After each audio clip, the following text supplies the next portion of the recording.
కూడి వచ్చిన సంఘ బిడ్డలు, స్థానిక సంఘ కాపాలి, దూర ప్రాంతంలో నుండి దేవుడు వాక్యం ఆరాధించిన దేవుని బిడ్డలు, రాయగడంగా వచ్చిన దేవుడు సంఘ బిడ్డలు అందరికీ యేసు ప్రభు పేరట వందనాలు. ఈ రాత్రి దేవుడు అందరికీ దీవించినగా. బైబిల్ తరగతిలోనికి మనం వెళ్తాం. ఎఫెసీ పత్రిక 1వ అధ్యాయము 3వ వాక్యము ఈ రాత్రి చదివి మనం దాని నుండి కొన్ని విషయాలు. దేవుడు స్తుతింపబడును గాక. ఆయన క్రీస్తునందు పరలోక విషయములలో ఆత్మ సంబంధమైన ప్రతి ఆశీర్వాదమును మనకు అనుగ్రహించెను. స్తోత్రం. పోయిన 2 వారాలు మనము నేర్చుకున్న విషయము విశ్వాసికి తండ్రి యొక్క దేవుడు ఉన్నట్టుగా మనం నేర్చుకున్నాం. రెండవది మనం నేర్చుకున్నాం సమాధానకర్త అయిన దేవుడు. ఈరోజు మనం నేర్చుకోవడానికి సిద్ధంగా ఉన్నది పరలోకమైన ఉన్న ఆశీర్వాదము. విశ్వాసులకి ఒక ఆశీర్వాదం ఉండినట్టుగా ఎఫెసీ పత్రిక 1వ అధ్యాయము 3వ వాక్యము. ఈ ఎఫెసీయులో ఉన్న సంఘ బిడ్డలందరూ మారమనసు పొంది దేవుడి సన్నిధికి వచ్చినప్పుడు పౌలు గారు వారికి చెప్పినది ఏమనగండి, మీకు ఆశీర్వాదం ఉంది, ఈ భూమిలో ఉన్నది కాదు, పరలోకము. భూమిలో ఉన్నది తాత్కాలికం, పరలోకం ఉన్నది నిత్యమది, శాశ్వతమైనది. అది పొందుకోవడానికి మీరు ప్రయత్నం చేయండి. ఇశ్రాయేల్ ప్రజలకి దేవుడు ఆశీర్వాదం ఇచ్చిన కానాన్ దేశం అండి. పాలు తేనె ప్రవహించిన ఆ దేశం నీకు ఇస్తామని దేవుడు తన ప్రజలకి చెప్పాడు. కానీ మనకు ఈ భూమిలో ఉన్న ఆశీర్వాదం కాదు, అదే ఇశ్రాయేల్ ప్రజలకి దేవుడు ఇచ్చిన ఆశీర్వాదము. ద్వితీయోపదేశం అంటే 28వ అధ్యాయము 1 నుండి మీరు 15 వరకు చదివితే మీకు తెలుసు. వారికి చెప్పిన ఆశీర్వాదం గురించి అక్కడ రాయబడి ఉంది. కానీ మనకు దేవుడు చెప్పిన ఆశీర్వాదము పరలోకమైన ఆశీర్వాదము అని రాయబడి ఉంది. ఇక్కడ మనం చదివినది ఈ పరలోకం అని విషయం మనం తెలుసుకోవాలి. 3 విధముల అర్థములు ఈ పరలోక విషయంలో రాయబడి ఉంది. మళ్ళీ ఒకసారి కూడా ఎందుకు చెప్తున్నారు, పరలోకం అని ఆ మాటకి 3 విధ అర్థం ఉంది. అది మొదటి అర్థం ఏమంటే, మనమందరూ దేవుని బిడ్డలు మారు మనసు పొంది రక్షణ పొందిన దేవుడి బిడ్డలు చనిపోతే వారు ఆత్మ వెళ్ళిన చోటకి చెప్పినది పరలోకమని రాయబడి ఉంది. అదే ఫిలిప్పీ పత్రిక 1వ అధ్యాయము 23వ వాక్యము పౌలు గారు చెప్పిన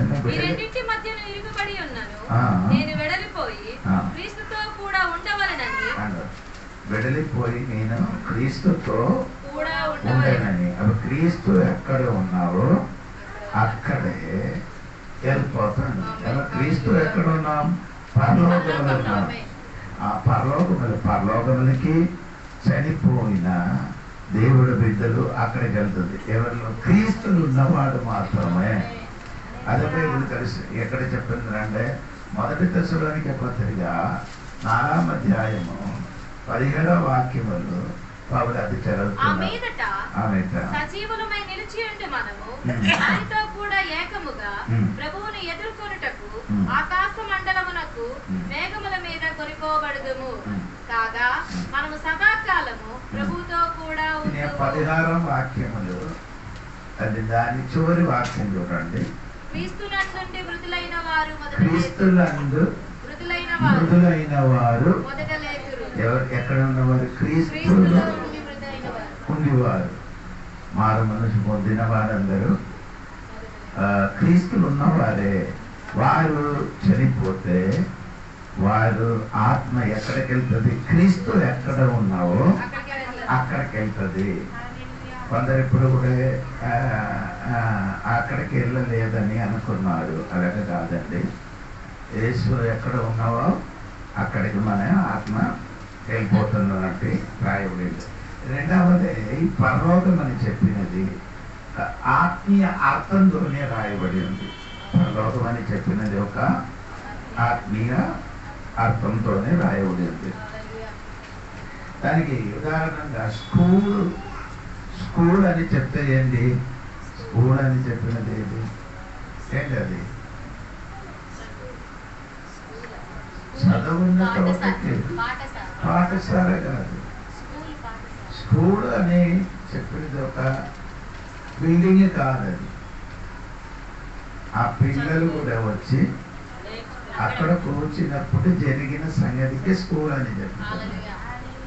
అదేవిధంగా పరలోకం అని చెప్పినది పరలోకములున్న ఆ సంతోషము మన జీవితంలో పొందుకున్నదానికి పరలోకం అని విషయం అని చెప్పుతున్నారు. ఆత్మీయంగా మన పరలోకములు ఉన్నారని చెప్తే ఆ పరలోకములున్న సంతోషం మనలోని ఉండినట్టుగా మనము నేర్చుకున్నారు. దేవునికి స్తోత్రం. మూడవది ఇది పైనున్న ఒక స్థలం. అది ఇదేది పైనున్న ఒక స్థలం అని ఆదికాండము 1 అధ్యాయము 1 వాటిని చూసినప్పుడు ఆది అందు దేవుడు భూమి ఆకాశమును సృజించెను. అంటే ఫస్ట్ దేవుడు ఏం సృష్టించారు? ఆకాశం సృష్టించారు. అప్పుడు దేవుడు ఆకాశం సృష్టించిన మునుగు ఎక్కడ కూర్చి ఆకాశం సృష్టించారు? భూమి ఆకాశం దేవుడు సృష్టించారు కదా. అనాదికాలమైన ఒక పరలోకములు కూర్చి యేసు భూమి ఆకాశము సృష్టించారు. అది 68 కీర్తనము 33వ వాక్యములు అది రాయబడి ఉంది. అది ఒకసారి చదవండి. 68 కీర్తనం 33వ వాక్యం. అనాదికాలమున్న ఇది సృష్టింపబడిన ఆకాశం కాదు. ఇది ఎప్పుడున్న ఆకాశం? అనాదికాలం. అనాది ఎప్పుడు? ఈ భూమి ఆకాశం సృష్టించిన మునుపే ఉన్న ఆకాశం. సృష్టింపబడిన ఆకాశములు ఎవరు వెళ్ళొచ్చు? సాతాను వెళ్ళొచ్చు. అందుకని బైబిల్ చెప్తున్నారు సాతాను అక్కడ వెళ్ళొచ్చు. కానీ సృష్టింపబడలేని ఆకాశము అనాది కాలముల ఆకాశములు సాతాను వెళ్ళడం. అక్కడికే దేవుడు బిడ్డలు చనిపోయినప్పుడు వారి ఆత్మ అక్కడికే వెళ్తుంది. ఎక్కడికి? అనాదికాలమైన పరలోకములకి. కొన్ని స్తోత్రం చెప్పవచ్చు. అందుకని రాత్రి దేవుడు సంఘబడులు తెలుసుకోవాలి. అనాది అయిన ఆకాశం. మనము నేర్చుకున్న విషయం అంటే పరలోకములున్న ఆశీర్వాదము అని రాయబడింది. దేవుడికి స్తోత్రం. ఆ వాక్యంలో తెలియండి. మన ప్రభువైన యేసుక్రీస్తు యొక్క తండ్రి యొక్క దేవుడు స్తుతింపబడుగాక. ఆయన క్రీస్తునందు పరలోక విషయములో ఆత్మ సంబంధమైన ప్రతి ఆశీర్వాదమును మనకు అనుగ్రహించెను. సరే అండి. ఆశీర్వాదం ఇచ్చిన వారు ఎవడు? మీరు పరలోకంలో ఉన్న ఆశీర్వాదం ఉన్నాను ఇప్పుడే చదవలేదు. ఆశీర్వాదం ఇచ్చిన వారు ఎవరు? ఇప్పుడు మనం చదివిన వాక్యంలో ఉంది క్రీస్తు. క్రీస్తులో ద్వారా మనకి ఏమవుతుంది? క్రీస్తు లేకపోతే ఏ ఆశీర్వాదము మనకు దొరకదు. పరలోకమైన ఆశీర్వాదము ఇచ్చిన దేవుడు క్రీస్తు.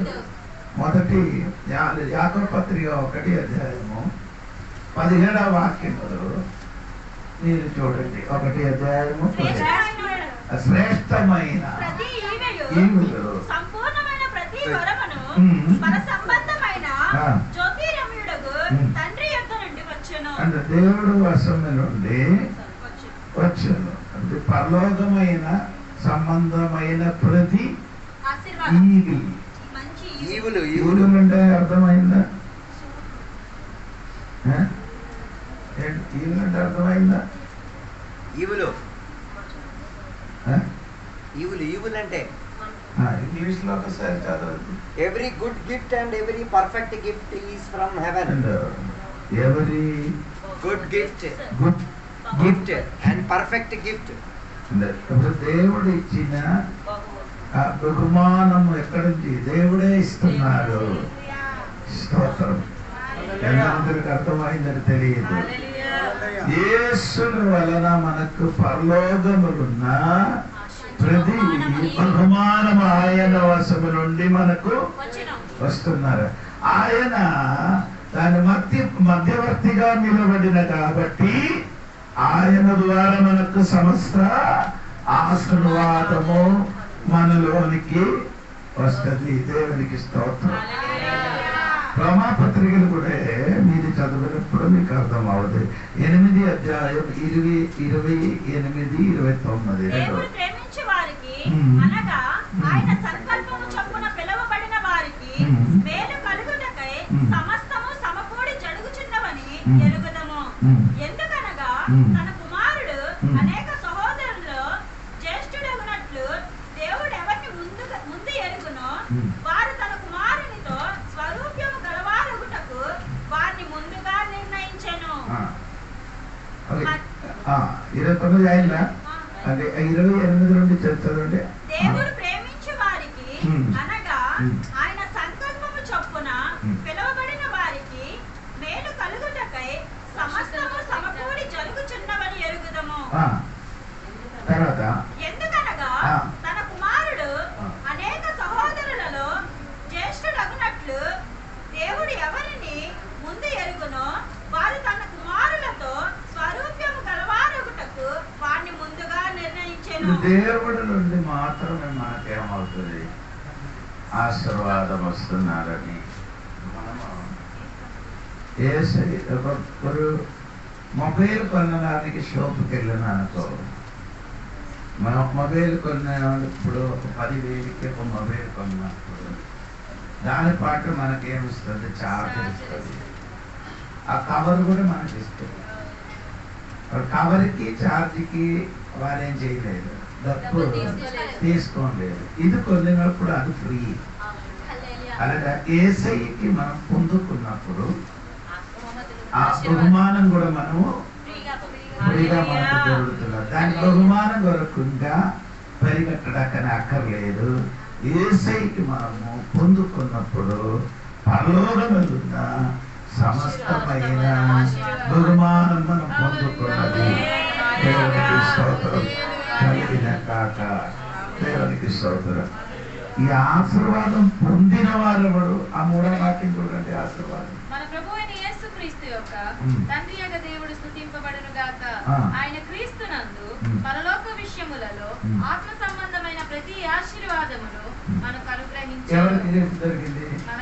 మనకి. దేవునికి స్తోత్రం. పరలోకంలో ఉండే ఆశీర్వాదం క్రీస్తు ద్వారా మనకి దొరికింది. దేవునికి స్తోత్రం. దేవుని సంఘ బిడ్డలకి ఏం చేశారు? ఆశీర్వాదము మనకి దొరికింది. దేవునికి స్తోత్రం. ఎవరికి దొరికింది? తన పరిశుద్ధులకి దొరికింది. దేవుడు బిడ్డలకి దొరికినట్టుగా బైబిల్ రాయబడి ఉంది. దేవునికి స్తోత్రం. ఇప్పుడు నేను చెప్పిన మాట మీకు మరి చెప్పకూడదు. ఇప్పుడు మీరు తెలియవలసిన విషయం ఏమనగా, ఈ ఆశీర్వాదం దొరికిన స్థలం ఎక్కడ? అది మనం తెలియాలి. అవునా? ఆశీర్వాదం దొరికిన స్థలం ఎక్కడ? బహుమానం దొరికిన స్థలం ఆ వాక్యంలో ఉంది. ఇప్పుడు మనం చదువు వాక్యం ఎక్కడికి వెళ్ళదు. అప్పుడు ఎక్కడే ఆ స్థలం? పరలోకం.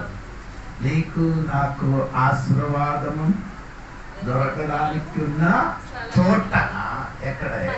పరలోకము. దేవునికి స్తోత్రం.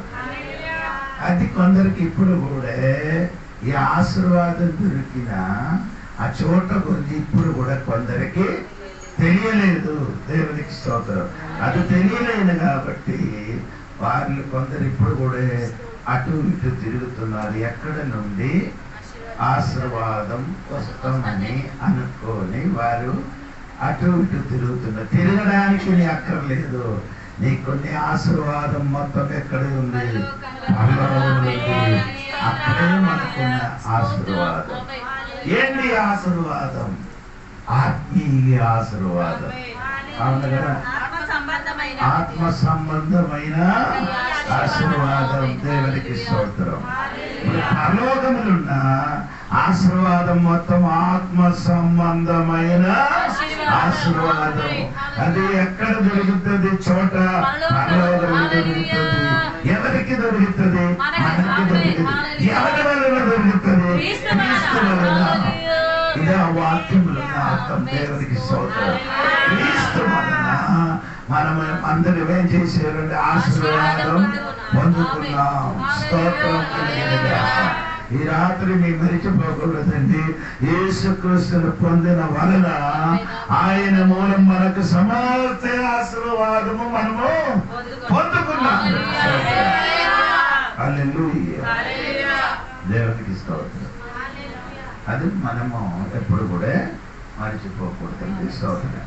ఈ పరలోకములు మనకున్నది ఏమి అది తెలియాలి. పరలోకంలో మనకి ఏమి ఉన్నది? లూకా సువార్త 10వ అధ్యాయము 20వ వాక్యం చూడండి. లూకా సువార్త అయినను 10:25 అయినను దెయ్యములు మీకు లోబడుచున్నవని సంతోషింపక మీ పేరు పరలోకమందు వ్రాయబడి ఉన్నవని. ఒకటి నీకున్న పరలోకం ఉన్నది అండి. నీ పేరు పరలోకములో. చాలా మందుల పేరు పరలోకములో రాయబడలేదు. ఈ రాత్రి మీరు మరిచిపోకూడదు కదండి. పరలోకములో నీకు ఒక పేరు ఉంది. భూమిలో మీకు పేరు ఉండొచ్చు, ఆధార్ కార్డుల పేరు ఉండొచ్చు, రేషన్ కార్డుల పేరు ఉండొచ్చు, కానీ మీకున్న పేరు ఎక్కడే ఉంది? ఈ భూమిలో ఉన్న పేరు మొత్తం ఏమవుతాను? అది పోతుంది. భూమిలో ఉన్న పేరు మొత్తం ఏమవుతుంది? పోతుంది. పరలోకములో ఉన్న పేరు ఎప్పుడు కూడా ఎన్నడూ కూడా అదేమవ్వదు, పోతుంది. యెరెమీయా గ్రంథములు కూడా ఒక చక్కని మాట రాయబడి ఉంటుందంట. 13వ అధ్యాయం అని అనుకున్నారు, 17వ వాక్యం అని అనుకున్నారు. చూడండి, మీకు దొరికితే. ఆయనను మీరు ఆ మాట వినగలని ఎడల మీ గర్వమును బట్టి నేను చాటున ఏడ్చుదును. యెహోవా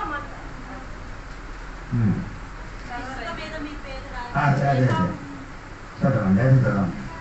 ఇసుక మీద నీ పేరు. ఇశ్రాయేలు నాకు ఏంటమ్మా వాక్యం?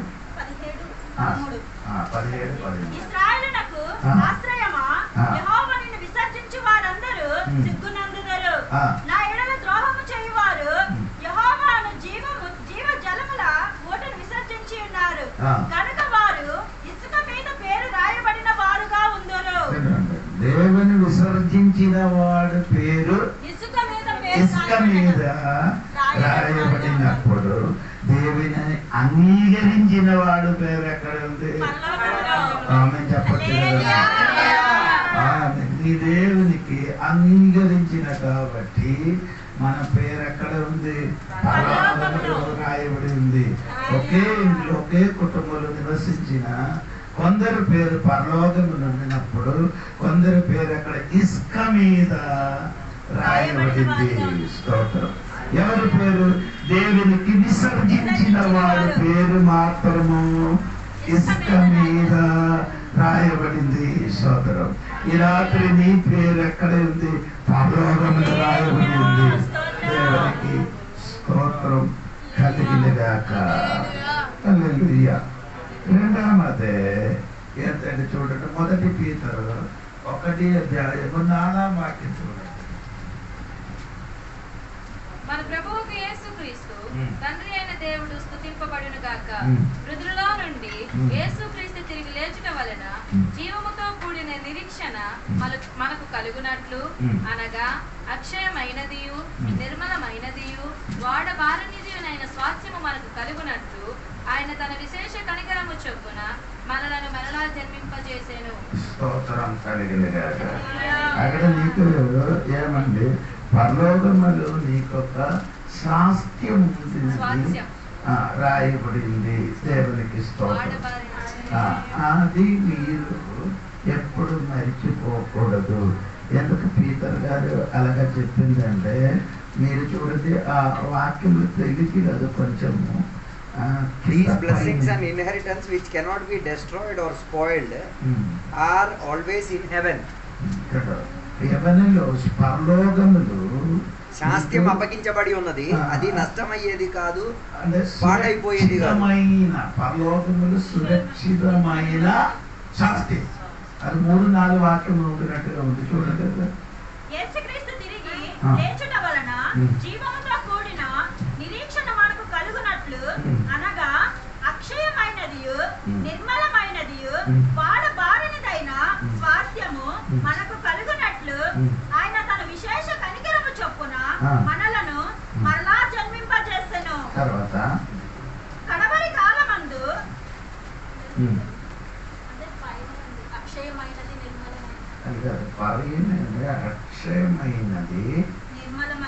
అది అక్షయమైనది అంటే అది అదే అదే అది ఎక్కడ వాక్యం ఆ శాస్త్రము భద్రపరిచినది. అది అడగరాయాలి. శాస్త్రం నీకు భద్రపరిచి పరలోకములు నీకు ఒక శాస్త్రము భద్రపరిచినది. అది ఆయన 4వ వాక్యంలో అది వాడబడినది కాదు, వాడబారినది ఆయన అర్థం నేను చెప్పండి. మీ అమ్మ నిన్ను మ్యారేజ్ చేసి పంపించినప్పుడు నీకు ఇచ్చిన చీర ఇప్పుడు ఉందా? ఆడిచ్చిన కొన్ని వస్తువు ఇప్పుడు కూడా నీ చేతిలో ఉన్నది, కొన్నిది పోయింది. అదేమైంది? పగిలిపోవడము, చిరిగిపోవడము, అదన్నీ వాడబారినది. దేవునికి స్తోత్రం. నాన్న ఒక ఇల్లు ఇచ్చిననుకో, అది ఎన్నో సంవత్సరం వరకు, ఒక 60 సంవత్సరం వరకు ఆ ఇల్లు ఉంటుంది. ఆ ఇల్లు తర్వాత ఏమవుతుంది? పడిపోతుంది. అది అందుకని అది ఏమవుతుంది? వాడినది.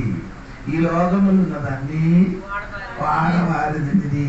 కానీ నీకున్న శాస్త్రము భద్రపరిచినది, వాడవారినది. ఒక శాస్త్రము పరలోకములు నీకు దేవుడు భద్రపరిచి ఉంచేందుకు స్తోత్రం చెప్పాలి.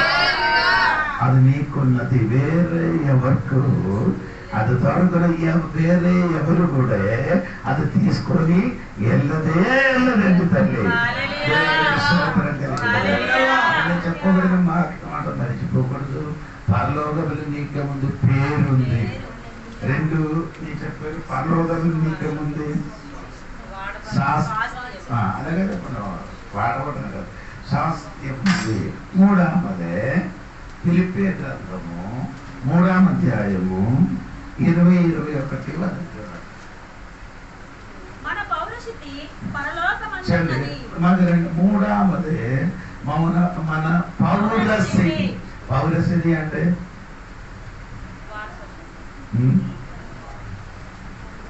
పౌరస్థితి అంటే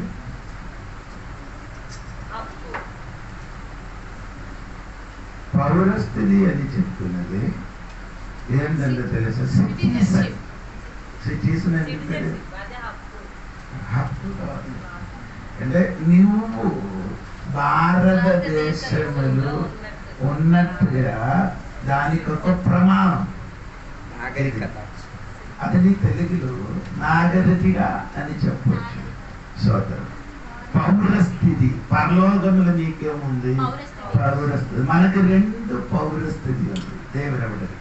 ఒకటి భారతదేశములు పుట్టేరైన కనుక ఈ దేశములు మనకొక పౌరస్థితి ఉంది, ఇక్కడ పుట్టిన కాబట్టి. అదే విధంగా మనము క్రీస్తులు కూడా కొత్తగా జన్మించిన కాబట్టి మనకు అక్కడికి కూడా ఒక పౌరస్థితి ఉంది.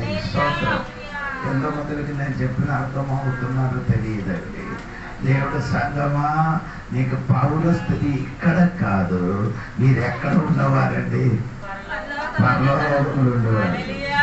అందుకని పక్షిరాజా వచ్చినట్టుగా మీరు రావాలి, వెళ్ళిపోవాలి. ఎలాగా వెళ్ళాలి? పక్షిరాజా దేనికి భూమికి వస్తుంది? ఎప్పుడు ఆహారం దొరకు పక్షిరాజా కిందకి వచ్చి ఆహారం దొరికిన అనుకో, అదే దేవునికి స్తోత్రం. దేవుడు ఎప్పుడు పోతే పైన ఉన్న విషయం గురించి తలంచుకో. నీ భూమిలో ఉన్నవాడు కాదు, ఈ భూములకి పైన నీకేముందటకు పౌరస్థితి ఉంది. అక్కడే నీ ఇల్లు అంటే, అక్కడే నీ నివసించిన చోట. అందుకని మీకు ఒక పౌరస్థితి పరలోకములు స్తోత్రం కలిగింది కాక. అక్కడ నుంచే యేసయ్య వస్తుందండి. ఎక్కడ నుండి? పరలోకం నుండి దేవుని బిడ్డలకి తీసుకోవాలని వెళ్ళడానికి యేసు వస్తున్నారు. ఇప్పుడు నేను 3 కార్యం చెప్పాను. 4 యోహాను సువార్త 14వ అధ్యాయము 2-3 వాక్యం చూడండి. నా ఇంట అనేక నివాసములు కలవు. నా ఇంట నా తండ్రి ఇంట వినండి, నా ఇంట అనేక నివాసములు అంటే నా తండ్రి ఇంట అనేక వాసస్థలం ఉంది. ఆ తర్వాత నీతో చెప్పుదును, నీకు స్థలము సిద్ధపరచ వెళ్ళుచున్నాను. నేను వెళ్ళి ఇప్పుడు నా తండ్రి ఇంటిలో అనేక నివాస స్థలం ఉంది. అది నీకు ఇవ్వను. అనేక నివాస స్థలము ఉన్నది, అది దేవుని బిడ్డలకి ఇవ్వను. నేను ఏది ఇస్తుంది? నేను వెళ్ళి నీ కొరకు ఒక ఇల్లు ఏమవుతున్నారు ఒక స్తోత్రం చెప్పాలి. అమ్మ పరలోకములు నీకొక ఇల్లు సిద్ధపరచడానికి యేసయ్య వెళ్ళిందట. ఎంతమంది అర్థమైందంటే తెలియదు. చండి గారి ఇల్లు కట్టడానికి ప్రారంభించి 2 సంవత్సరం అయింది. అవునా చండి? ఇప్పుడు కూడా ముగింపబడలేదు. దాదాపు ఒక ఇల్లు కట్టడానికి ఒక 3 సంవత్సరాల లోపల ఒక ఇల్లు కట్టచ్చు. యేసు ప్రభు చెప్పి వెళ్ళింది. ఎన్ని సంవత్సరాలు? 2026 వరకు అయింది ఇల్లు పని. అప్పుడు నీ కోసం నా కోసం కట్టబడిన ఇల్లు ఎంత పెద్దదో, ఎంత కోరిక చూడండి. ఈ రాత్రి ఇంటి పని ముగించిన అనుకో, ఆయన వచ్చి మమ్మల్ని ఏం చేశారు? అక్కడికి తీసుకొని వెళ్ళిపోతాం. మీ కొరకు దేవుడు ఒక ఇల్లు ఏం చేస్తున్నారు? సిద్ధపరుచున్నారు. సంఘ బిడ్డలకి ఇప్పుడు కూడా తెలియలేదు నీకు దేవుడు సిద్ధపరిచిన ఇల్లు. స్తోత్రం చెప్పవచ్చు. అదిలే ప్రకటన గ్రంథంలో లెక్క అనుసరించి ఒక్క వ్యక్తికి 1 ఏకరు 15 సెంటీలు ఉన్న ఒక ఇల్లు. ఏంటంటే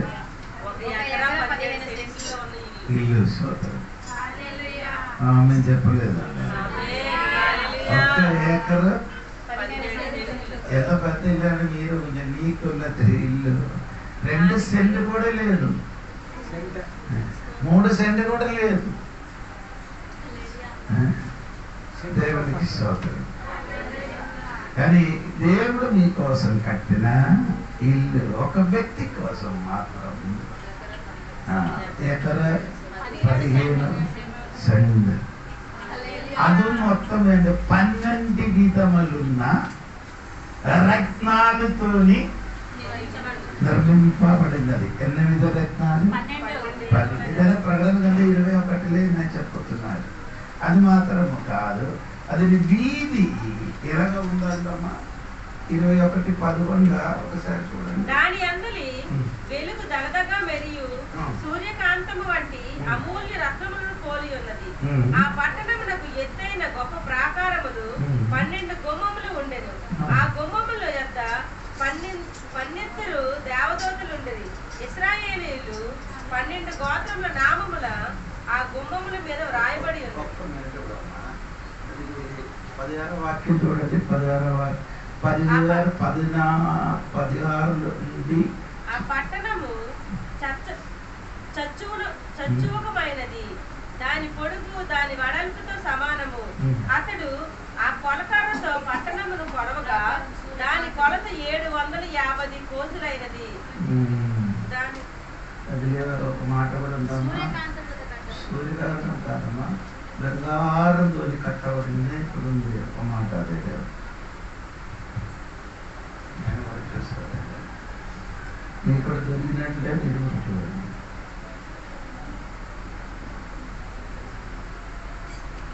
ఆ పట్టణపు ప్రాకారపు పునాదులు 18 నానావిధ రత్నములతో అలంకరింపబడి ఉండెను. మొదటి పునాది సూర్యకాంతపు రాయి, రెండవది నీలము, మూడవది రాయి, మూడవది యమునా రాయి. 17 మరియు అతడు ప్రాకారమును కొలువుగా అది మనుషుని కొలత చొప్పున 144 మూరలైనది. ఆ కొలత దోతల కొలతయే. ఆ పట్టణపు ప్రాకారము సూర్యకాంతములతో కట్టబడిను. పట్టణము స్వచ్ఛముకు స్ఫటికముతో సమానమైన శుద్ధ సువర్ణముగా నున్నది.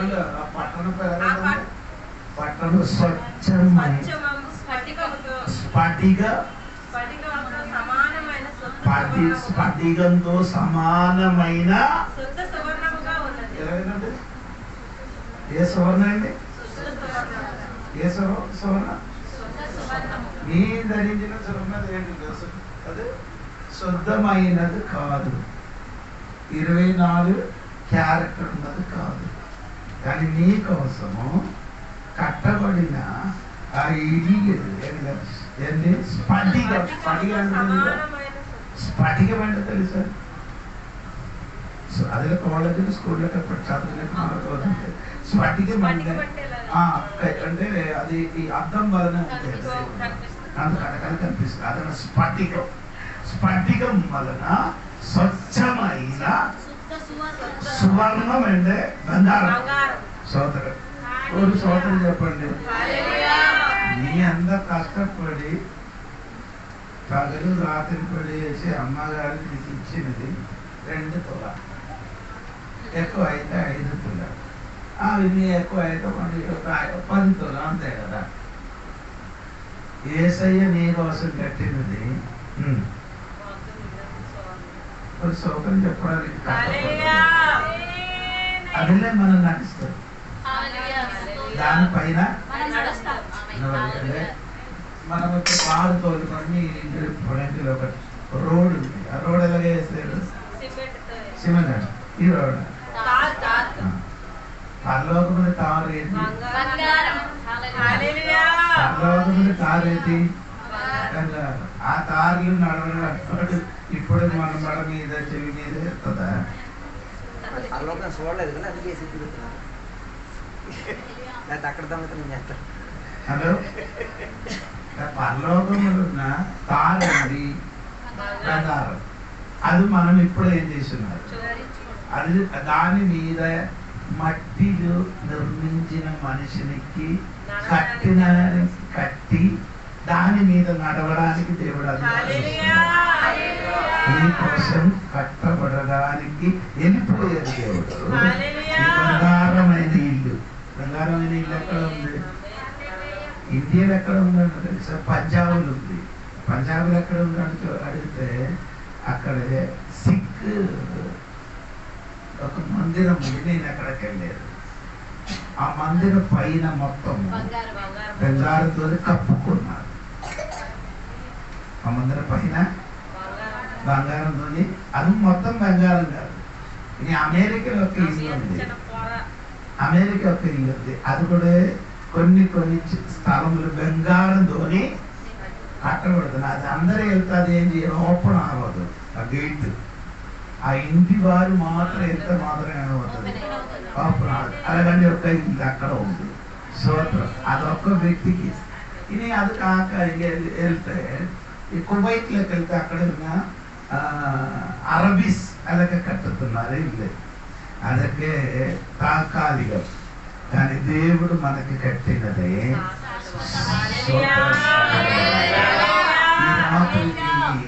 ఎరిగి దేవునికి స్తుతించాలి. నీకు భూమికి ఇల్లు లేదు అని అనుకోని నిరాశ పడకూడదండి. పరలోక విషయములు నీకొక నీ కళ్ళు మనోనేత్రం వెలిగింపబడితే, నీ పైకి చూసి ఉంటే, భూమిలో నీకేమి లేకపోతే పైన నీకన్నీ ఉన్నది. భూమిలో నీకేమి లేదు, అది దానికంటే మించినది పరలోకం నీకుంది. 12 విధములున్న రత్నాలు. హైదరాబాద్ యొక్క రత్నాలు ఉంది తెలుసా? పేరు నేను కూడా నేనండి చూశాను. కోహినూర్ డైమండ్. చాలా దూరంగా తెచ్చి నిలబడ్డాడు. ఆయన పేరు కోహినూర్ డైమండ్. అది ఒకటి దొరికితే సరిపడింది ఒక వ్యక్తికి. స్తోత్రం కలిగింది. 12 విధములున్న డైమండ్ తోని కట్టబడిన ఒక ఇల్లు నీకు. ఎవరికి? మనకు. మట్టితో నిర్మించిన మనిషికి బంగారమైన ఇల్లు దేవుడు కట్టుతున్నారు. అది ఎంత ఉందంటారా?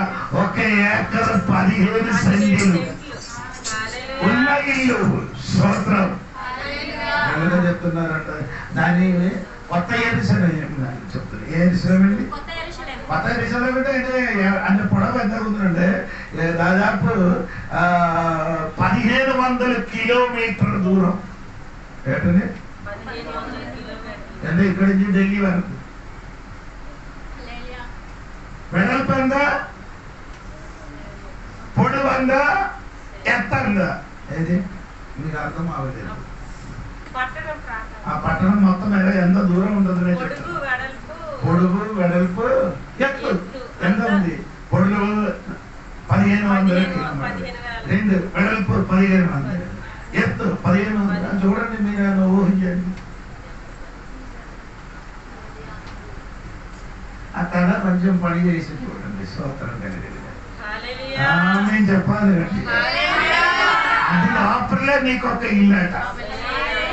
స్తోత్రం కలిగింది. నీతో కట్టబడుతున్నారు. అదే కట్టబడినప్పుడు పౌలు మన యాహన గారు చూశారు ఆ ఇల్లు. ఎక్కడ చూసారు? యోగన గారు ఇల్లు ఏం చేశారు?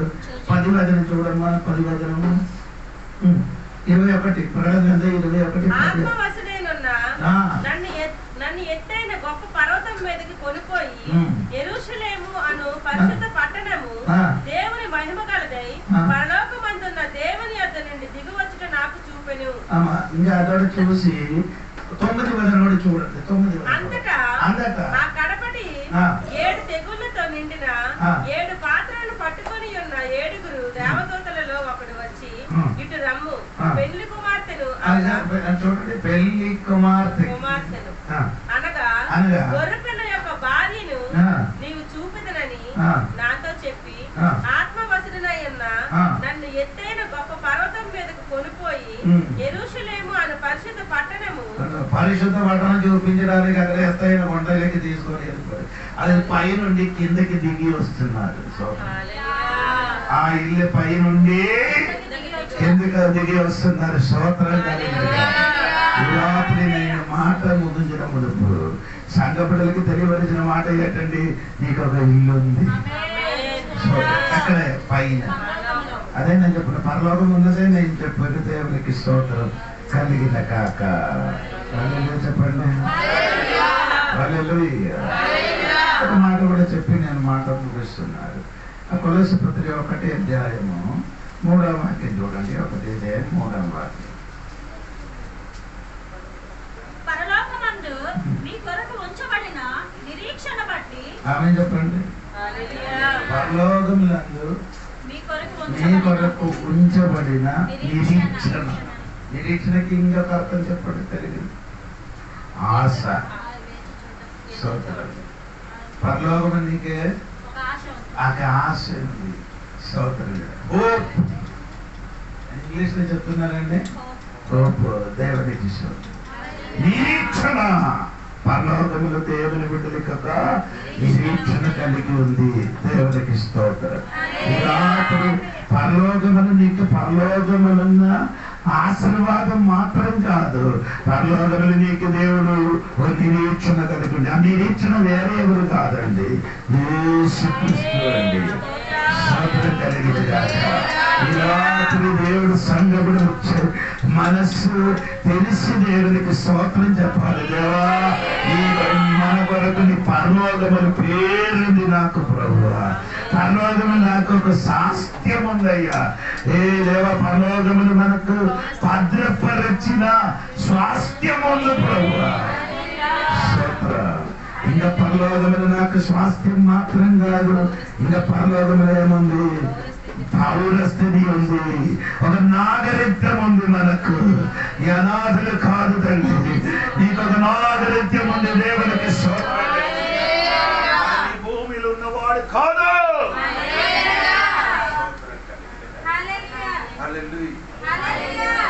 చివరి మాట ఏంటంటే దేవునికి స్తోత్రం కలిగి. చివరి మాట ఏంటంటే మనకు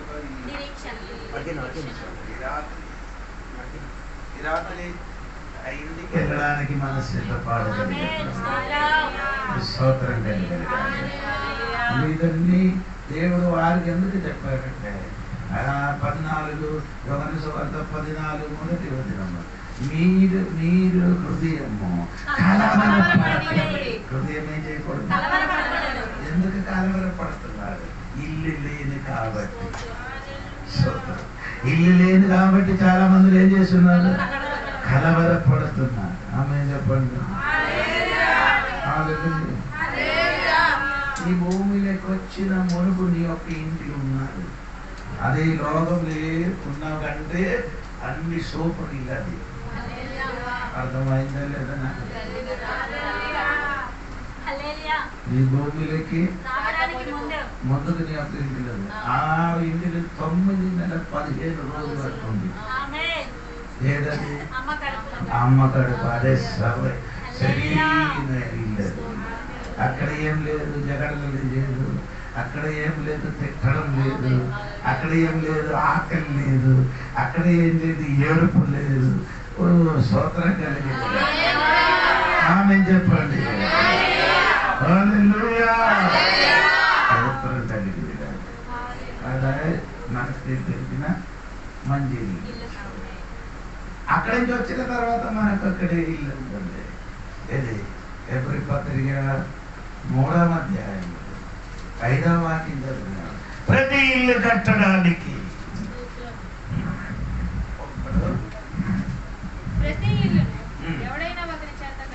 ప్రతి ఇల్లు ఎవరైనా చేత, అలాగైతే మనకి భూమిని నివసించడానికి ప్రతి ఇల్లు ఎవరైనా ఒకరి చేత కట్టబడింది. ఒక సోదరం చెప్పండి.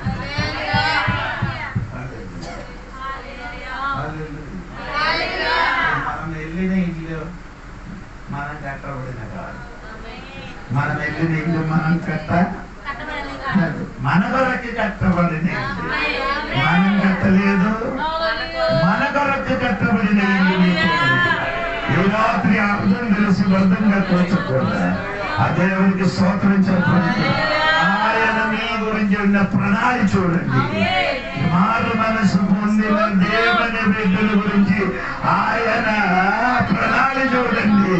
నిన్ను గురించి వేరే ఏ విషయం గురించి ఆడడానికి ఏం లేదు, ఆలోచన లేదు, తలంపు లేదు. ఈ విషయం మాత్రమే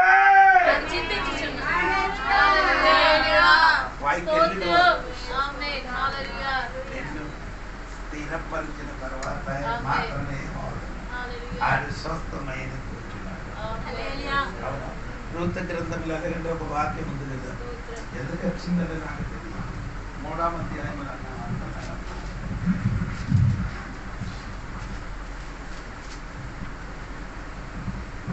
జరిగిన వాడు చూడండి. 3వ అధ్యాయంలో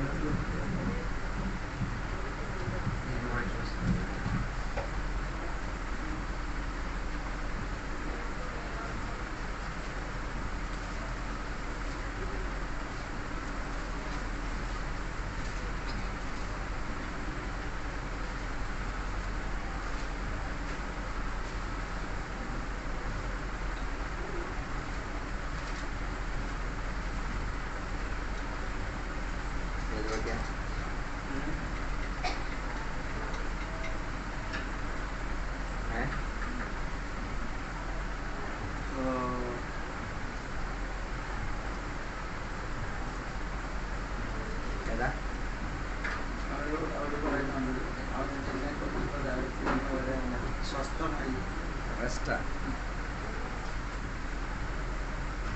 అమ్మా చివరి మాట 3వ అధ్యాయం చివరి ప్రార్థన. అప్పుడు ఆమె, నా కుమారి, ఈ సంగతి నేటి దినమున నెరవేర్చితినే కాని ఆ మనుష్యుడు ఊరకొండడు గనుక ఇది ఎలాగ జరుగునో నీకు తెలియ వరకు ఊరకొండమనెను. ఆయన నీకు ఆయన ఊరకంలో అది తెలియని వరకు ఆయన ఏం చేయను ఊరకండు. అంటే లోతు గురించి చెప్తానమ్మా.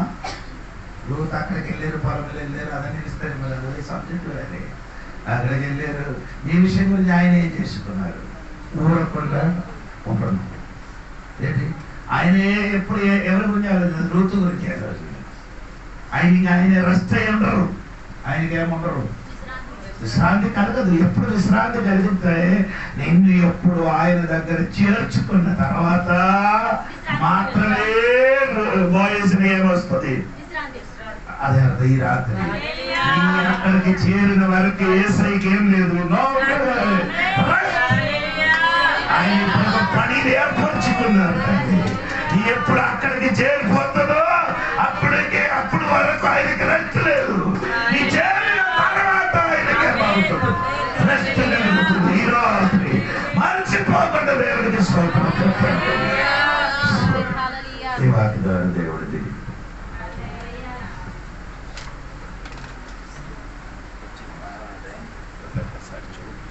సమర్పించుకున్నాం. మీ రాత్రి దేవుని మనం కలిసి మనం ప్రార్థించుకుంటాం. పరిశుద్ధ మోహోన్నత దేవాన్ని వందనాలు వేస్తున్నాం. ఈ రాత్రి వేళ నీ వాక్యాంశాల నుంచి మేము అనగలిగాం. పరలోకంలో నీవు మా కొరకు ఏర్పరిచి ఉన్న ప్రసిద్ధి కలిగిన స్థలములో చేరి తీరేటట్టుగా ఉన్న భాగ్య తరగతులు జీవించి తీరడానికి దేవ సహాయం దయచేయండి. ఈ లోకం మాకున్నది కాదు, ఈ లోకంలో ఉన్న పరిస్థితి శ్రేష్టమైనది కాదు. దేవ మాకున్నది పరలోకములో సంచయించబడి ఉన్నది.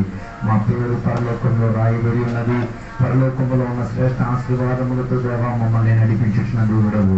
దేవ ఈ పగటి వేళ దాటిని తేరి చూసిన దేవుని యొక్క బిడ్డలు ఈ లోక ఆశల్లో పడకుండా, లోకములో ఉన్న సుఖాలలో పడకుండా, లోకం ఇచ్చుచున్న వైడూర్యాలు, లోకం ఇచ్చుచున్న శ్రేష్టతను, లోకం ఇచ్చుచున్న విలువైన దానిని దేవా ఈ వదులుకు తీరడానికి మనసు కలిగే దేవుని యొక్క బిడ్డలుగా ఈ రాత్రి వేళ దేవుని యొక్క బిడ్డలు మారి తీరేంతటికి దేవా సహాయపరచండి.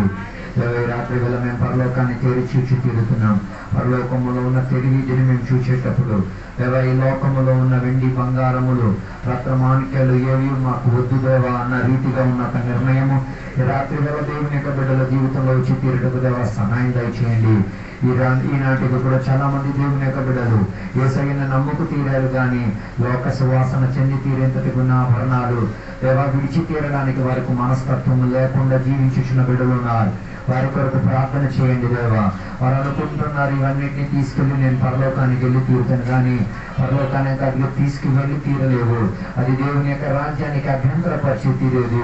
రాత్రి వేళ వాటిలో నుంచి నీ మనసును తొలగించుకు తీరడానికి యాకోబు తన పిల్లలకు చెప్పినట్ల తేలికి వెళ్ళే మునుపుగా తన కుటుంబాన్ని ఆయన చక్కపరుచుకు తీరి అన్య దేవతలకు అర్పించబడి ఉన్న ఆభరణములన్నింటినీ కూడా తీసివేసి వారి కుటుంబాన్ని శుద్ధిపరిచి బెతేలుకు ఆరాధనకు దేవుని యొక్క ఇంటికి ఏ రీతిగా నాయకుడుగా, దేవుని యొక్క దాసుగా, దేవుని యొక్క అభిషక్తుడుగా కుటుంబాన్ని శుద్ధిపరిచితే ఈ రాత్రి వేళ ఇది నా వాక్యము పరలోకం గురించి ఉన్న పరిస్థితి గురించి, పరలోకం గురించి ఉన్న ఆశీర్వాదం గురించి విన్న దేవుని యొక్క బిడ్డలు చెడుదజలని ఈ వాక్యోపదేశం వారి ఆత్మీక జీవితాన్ని శుభ్రపరిచి తీరుటకు లోక సువాసన చెందిన ప్రతి వస్తువులను విడిచి తీరి పరలోక ఒక వాసనను ఆస్వాదించుకు తీరి పరలోక యొక్క తెలివిని ఆలకించుకు తీరి పరలోకములో పేరు రాయబడి ఉన్న దానిని ఆలకించుకు తీరి పరలోకములో మాకు ఒక తండ్రి ఉన్నాడని, పరలోకములో దేవుడు మనకు ఒక స్థానం ఏర్పాటు ఉన్నాడని దాని గురించి ఒక దృఢత ఈ రాత్రి వేళ కొందరి జీవితంలో వచ్చి తీరుగాక. సౌకర్యాలు రాత్రి వేళ తెరవమని కోరుచున్నాం దేవా. దేవా దేవుని యొక్క బిడ్డలుగా లోక సువాసనలను విడిచిపెట్టి తీరి పరలోకాన్ని గమ్యముగా మార్చి తీరడానికి అవకాశం మార్చమని కోరుచున్నాం దేవా. రాత్రి వేళ కొందరిని కూడా అలా మార్చినందుకు దేవానికి స్తోత్రం.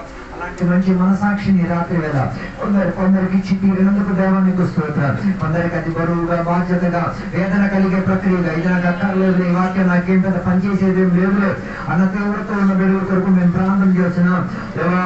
వారి దేవుని విడిచి తీరేంతటికి ఉన్న గట్టులో ప్రయాణం అయితే తీరుతున్నారు. రాత్రి వేళ వారి పట్ల కృప దయచేయండి దేవా. వారి మీద కరుణ చూపించండి దేవా. ఆ గట్టు నుంచి దేవా దేవుని యొక్క సంఘం అన్న పరిమితిలో ఆ పరిపక్వతలోకి చిత్తీరడానికి కృపావాసన దయచేయమని కోరుచున్నాం. ఈ రాత్రి వెళ్ళడానికి కొన్ని అవకాశాలు తెచ్చినందుకు దేవానికి స్తోత్రం. దీవెనలతో నింపినందుకు దేవానికి స్తోత్రం. దేవుని విసర్జించిన వారి పేరును దేవుడు ఇసుక మీద రాసి తీరారు. ఈ రాత్రి వేళ గట్టు మీద ప్రయాణం అయితే ఉత్తర బిడ్డలకు అర్థం కావట్లేదు దేవా. దేవుడు వారి పేరు ఇసుక మీద రాయడానికి అవకాశాలు తెరవబడి తీరుతున్నది. ఈ రాత్రి వేళ పేరు పరలోకంలో రాయబడి తీరడానికి, జీవితాన్ని కేంద్రీకరించుకు తీరడానికి సహాయం దయచేయండి దేవా. అలా మమ్మల్ని సహాయపరిచినందుకు దేవానికి స్తోత్రం. ఈ రాత్రి వేళ వాక్యం దేశాలతో మాతో మాట్లాడి బలపరిచినందుకు దేవానికి స్తోత్రం. దీవెనలతో నింపినందుకు దేవానికి స్తోత్రం. యేసు నామమున అడిగి వేడుకున్న పరమ తండ్రి, ఆమేన్. తండ్రి యొక్క కుమారుడు పరిశుద్ధాత్మక సహవాసం ఇప్పుడు ఎల్లప్పుడు ఎక్కడ కూర్చున్న సద్భక్తులతో దేవాన్ని రెండు రాత్రుల వరకు తొలగిందను గాక. యేసు రక్తమే జయం, యేసు వాక్యమే జయం, యేసు నామమే సంపూర్ణ విజయం కలుగును గాక. గడి శబ్దంతో ముడిసారి హల్లెలూయా చెప్దామా? దేవుడు మన ప్రార్థనలకి దేవుని స్తోత్రం చెప్తాం. దేవుడు మన అప్పులన్నీ కూడా దేవుడు తీసిన దేవుని స్తోత్రం చెప్తాం. దేవుడి దర్శనాన్ని కూడా దేవుడు స్తోత్రం చెప్తాం. మానసికంగా సమాధానం ఇచ్చిన దేవుడికి స్తోత్రం చెప్తాం. ఇచ్చిన దేవుడి స్తోత్రం చెప్తాం. సంఘాన్ని దేవుడు దీవించిన దేవుడి స్తోత్రం చెప్తాం. మారానాథ యేసయ్య త్వరగా రమ్ము. ఆమేన్. దేవుడు అందరిని దీవించును గాక.